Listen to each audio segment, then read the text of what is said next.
بسم اللہ الرحمن الرحیم نحمدہ ونصلی علی رسولہ الکریم اما بعد۔ محترم دوستوں اور بزرگوں، گزشتہ مجلس میں نے آپ حضرات کے سامنے یہ بات ذکر کی تھی کہ سلام کرنا ایک عبادت ہے، اس پر اجر مرتب ہوتا ہے، اللہ تعالیٰ ثواب عطا فرماتے ہیں۔ جو آدمی دوسرے کو سلام کرتا ہے وہ عبادت میں ہے، اور رسول اللہ صلی اللہ علیہ وسلم کی وہ حدیث بھی میں نے ذکر کی تھی کہ آپ کے کہنے کا خلاصہ ہے کہ کسی آدمی نے السلام علیکم کہا تو اسے 10 نیکی ملے گی، السلام علیکم ورحمۃ اللہ کہا تو 20 نیکی ملے گی، اور السلام علیکم ورحمۃ اللہ وبرکاتہ کہا تو 30 نیکی اس کو مل جائے گی۔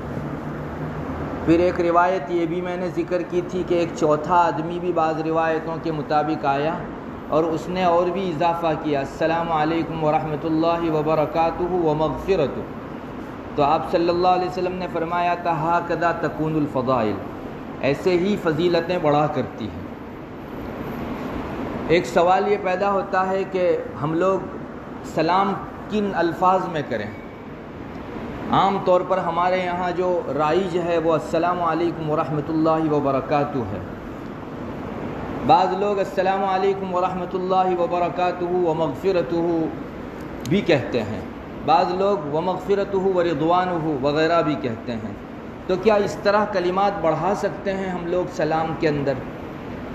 علماء نے اس سلسلے میں جو بحث کی ہے اس کا خلاصہ یہ ہے کہ کوئی آدمی اپنے جذبات کا اظہار کرنے میں دوسرے کو دعائیہ کلمات زیادہ سے زیادہ کہے تو اس کی گنجائش ہے۔ السلام علیکم کا پورا ترجمہ یوں ہوتا ہے تم پر اللہ تعالیٰ کی سلامتی ہو، ورحمۃ اللہ اور اللہ کی مہربانی اور مہربانی ہو، وبرکاتہ اور اس کی برکت ہو، ومغفرتہ اور تمہارے لیے اللہ کی مغفرت و بخشش ہو، ورضوانہ اور اللہ تعالیٰ کی خوشنودی اور رضامندی تمہارے لیے ہو، یہ مطلب ہے۔ لیکن صرف دعا دینے کی حد تک جذبے کا اظہار کرنے کے لیے اگر کوئی آدمی بولتا ہے تو گنجائش ہے، اتنا سلام بھی کوئی کر سکتا ہے۔ مگر علماء نے لکھا ہے کہ اسلام کا معروف سلام جو پہلے سے آج تک لوگوں کے درمیان میں اسلامی سلام کے نام سے چلا آ رہا ہے وہ وبرکاتہ پر ختم ہو جاتا ہے، السلام علیکم ورحمۃ اللہ وبرکاتہ۔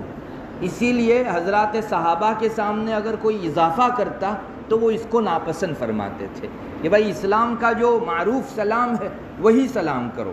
چنانچہ حضرت عبداللہ ابن عباس رضی اللہ تعالیٰ عنہما کے پاس ایک آدمی آیا، اس نے السلام علیکم ورحمۃ اللہ وبرکاتہ پر اضافہ کر کے سلام کیا، تو حضرت ابن عباس نے فرمایا کہ سلام تو وبرکاتہ پر پورا ہو جاتا ہے، اس کے آگے اسلامی سلام نہیں ہے۔ ہاں آپ کو اسلام منع بھی نہیں کرتا، جیسے رسول اللہ صلی اللہ علیہ وسلم کے سامنے ومغفرتہ کسی نے بڑھایا، آپ نے منع نہیں کیا، مگر ایک چیز ہے اسلام نے جو ہمارے درمیان میں چلتا پھرتا سلام ذکر کیا اس کو ہم رائج کریں۔ آپ کی زبان سے آپ نے کبھی ومغفرتہ یا ورضوانہ وغیرہ بولا ہو، ہمارے علم میں نہیں ہے، تو معلوم ہوا کہ وبرکاتہ کے اوپر ہمارا سلام ختم ہو جاتا ہے۔ حضرت ابن عباس نے باقاعدہ ٹوکا اس کو کہ سلام السلام علیکم ورحمۃ اللہ وبرکاتہ پر پورا ہو جاتا ہے، آگے اضافے کی ضرورت نہیں ہے۔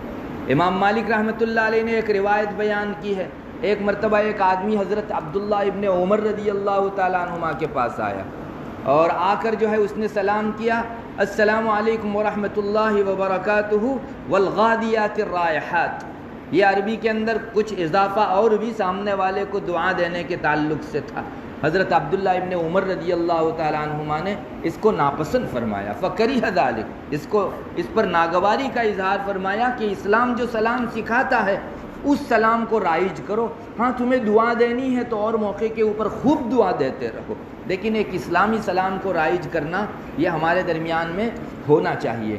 علماء نے یہ بھی لکھا ہے کہ آپ کو سلام سکھلایا گیا، آپ تشہد کے اندر رسول اللہ صلی اللہ علیہ وسلم کو سلام بھیجتے ہو تو وہاں کون سے کلمات سے سلام بھیجتے ہو؟ السلام علیک ایھا النبی ورحمۃ اللہ وبرکاتہ، وہاں بھی وبرکاتہ پر پورا ہو جاتا ہے۔ تو اسلام نے جو سکھایا ہے اسی سلام کو ہمارے درمیان میں رائج کرنا چاہیے۔ دعا دینے کے اعتبار سے تو اس سے بھی آگے آپ دعائیں دے سکتے ہو۔ بہرحال یہ ایک چیز تھی۔ سلام جنت میں جانے کا ایک عمل بھی ہے۔ رسول اللہ صلی اللہ علیہ وسلم کی زبان رسالت سے ایک سے زیادہ حدیثوں میں یہ مضمون آ چکا ہے کہ انسان اگر سلام کا پھیلاوا کرتا ہے تو اللہ تعالیٰ اس کو اس عمل کی برکت سے جنت میں داخلہ عطا فرمائیں گے۔ بہت بڑی کامیابی ہے۔ مختصر ہمارے مسلمان بھائی سے یوں بھی ملنا ہے، اور ہر ایک آدمی جب دوسرے سے ملتا ہے تو کچھ نہ کچھ بولتا ہے۔ ارے غیر لوگ بھی جب ملتے ہیں تو پتہ نہیں کیا الا بلا کچھ نہ کچھ بولتے ہیں۔ مسلمان کے لیے ایک طریقہ سکھلایا گیا، آپ السلام علیکم ورحمۃ اللہ وبرکاتہ بولو، اور اس بولنے کے اوپر اللہ سے وہ امید رکھے کہ اللہ مجھے جنت عطا فرماوے گا۔ اس سے اندازہ ہو سکتا ہے کہ جنت جو اتنی بڑی نعمت ہے، اور اللہ تعالیٰ نے جسے جنت دی اس کے بارے میں یہ نشان لگ گیا کہ اس آدمی سے اللہ خوش ہے، تو اتنی بڑی چیز اگر کسی عمل پر ملتی ہو تو وہ عمل کتنا بڑا ہوگا۔ ہم لوگ سلام کو وہ مقام نہیں دیتے جو شریعت مقام دیتی ہے اور جس نگاہ سے شریعت سلام کو دیکھتی ہے۔ حضرت عبداللہ ابن سلام رضی اللہ تعالیٰ عنہ ایک یہودی، پہلے یہودی تھے اور یہودیوں میں بھی پادری تھے، یعنی ان کے علماء کے اندر جو خاص قسم کے لوگ تھے ان میں حضرت عبداللہ ابن سلام رضی اللہ تعالیٰ عنہ بھی تھے۔ اللہ تعالیٰ نے ان کو اسلام بخشا ہے۔ آپ کو معلوم ہونا چاہیے کہ نصرانی تو خوب مسلمان ہوئے، ان کے وفد آتے تھے، اور رسول اللہ صلی اللہ علیہ وسلم کے پاس مسجد نبوی میں ٹھہر کر وہ لوگ اسلام قبول فرماتے تھے، لیکن یہودیوں میں بہت کم لوگ مسلمان ہوئے۔ ہمارے استاذ کہتے تھے کہ انگلیوں پر گنے جا سکے اتنے ہی یہودی جو ہے اسلام لائے ہیں، ان کو اسلام بہت کم نصیب ہوا۔ رسول اللہ صلی اللہ علیہ وسلم کی تعلیم اور تبلیغ کے بعد بھی ان کے دلوں کے اندر ایمان پیوست نہیں ہو سکا۔ لے دے کے آپ بہت ڈھونڈ ڈانٹ کے 10-15 نام گنوا سکتے ہیں، بہت کم یہودی لوگوں کو اسلام نصیب ہوا ہے، ان میں بھی پادری درجے کے لوگ تو بہت کم ہوئے ہیں۔ ان میں حضرت عبداللہ ابن سلام رضی اللہ تعالیٰ عنہ ہے، جن کو اللہ تعالیٰ نے اسلام عطا فرمایا اور بہت پختہ اسلام کے اندر رہے۔ رسول اللہ صلی اللہ علیہ وسلم جب بھی اپنے ساتھ تورات پڑھنے کے کسی موقع پر لے جانے کی نوبت آتی تو حضرت عبداللہ ابن سلام کو لے جایا کرتے تھے، چونکہ یہودی پادری لوگ ادھر ادھر گڑبڑ بہت کرتے تھے تورات پڑھنے کے اندر، تو حضرت عبداللہ ابن سلام اسے پکڑ لیتے تھے اور فرماتے تھے کہ یوں نہیں یوں ہے۔ تو بہت بڑے عالم تھے حضرت عبداللہ ابن سلام یہودیوں کے۔ وہ کہتے ہیں کہ جب رسول اللہ صلی اللہ علیہ وسلم ہجرت کر کے مدینہ تشریف لائے تو میں بھی آپ کی مجلس میں آپ کو ملنے گیا۔ اس وقت اسلام نہیں لائے تھے غالباً، یا اسلام اسی وقت قبول کیا ہوگا انہوں نے۔ بہرحال وہ کہتے ہیں کہ اسلام لانے کے بعد سب سے پہلی مجلس جو تھی وہ میری یہی تھی۔ چنانچہ وہ فرماتے ہیں میں جب آپ صلی اللہ علیہ وسلم کی مجلس میں گیا، میری نظر آپ پر پڑی تو میں نے خوب غور سے آپ کے چہرے کو دیکھا، تو میرے دل نے یہ فیصلہ کر لیا کہ یہ چہرہ جھوٹا نہیں ہو سکتا۔ یعنی نبوت کا دعویٰ کرنے کے اندر بہت سے لوگوں کو شک تھا کہ یہ آدمی جو نبوت کا دعویٰ کر رہا ہے صحیح بھی ہے یا نہیں۔ ان کو چونکہ تورات کا علم حاصل تھا، اس علم کی روشنی میں وہ کہتے ہیں کہ میں نے جب آپ صلی اللہ علیہ وسلم کے چہرے کو اس مجلس میں غور سے دیکھا تو میرے دل نے فیصلہ کر لیا کہ یہ چہرہ کبھی جھوٹا نہیں ہو سکتا۔ اور حضرت عبداللہ ابن سلام فرماتے ہیں کہ اس مجلس میں سب سے پہلے آپ صلی اللہ علیہ وسلم کی زبان سے میرے کانوں نے جو حدیث سنی وہ یہ تھی، آپ صلی اللہ علیہ وسلم نے فرمایا لوگو اپنے درمیان میں سلام کو خوب پھیلاؤ، لوگوں کو کھانا کھلاؤ، صلہ رحمی کرو، اور رات کو جب سب لوگ سوئے ہوں اس وقت نماز پڑھ لیا کرو، بڑی آسانی سے جنت میں داخل ہو جاؤ گے۔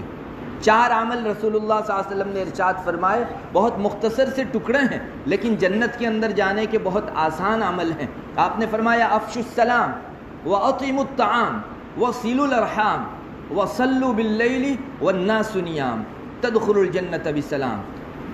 4 کام کرو بڑی آسانی سے جنت میں داخل ہو جاؤ گے، یا اللہ تعالیٰ تم کو سلام کرے گا، اس طرح کے سلام کے ساتھ تم جنت میں داخل ہوں گے، یا تو فرشتے تم کو سلام کریں گے، اس طرح کے سلام کے ساتھ تم جنت میں، یعنی اعزاز و اکرام کے ساتھ اللہ داخلہ دے گا۔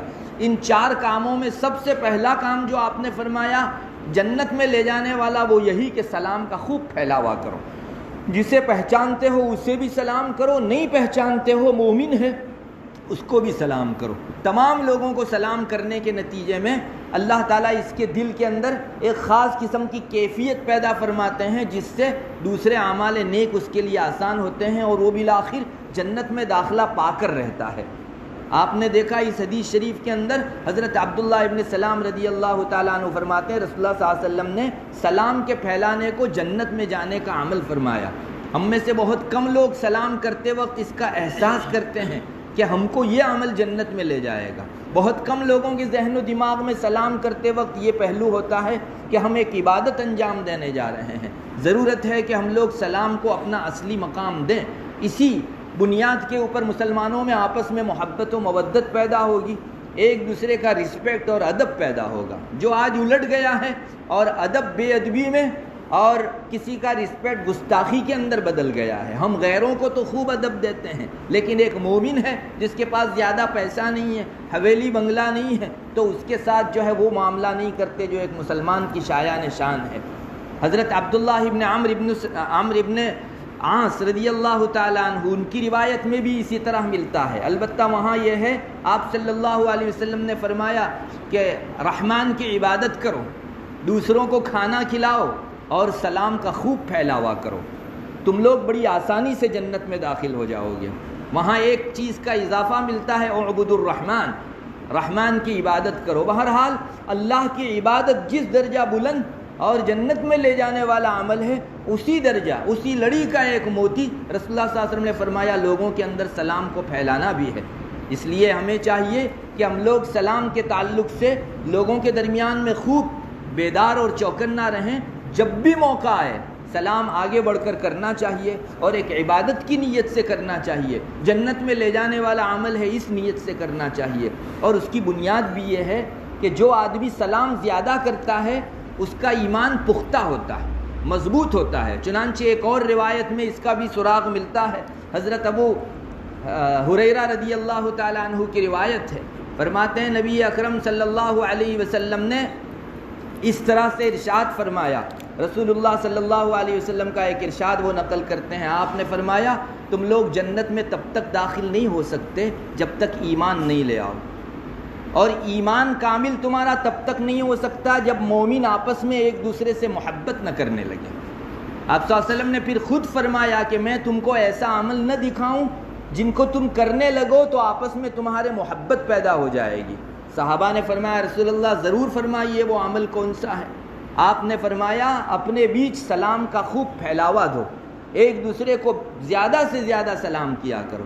اس حدیث شریف میں ہم کو یہ پتہ چلتا ہے کہ جو سلام کا پھیلاوا کرتا ہے اس کے دل میں مومن کے تعلق سے محبت پیدا ہوتی ہے، اور یہ محبت ایمان کی مضبوطی کا ذریعہ ہے۔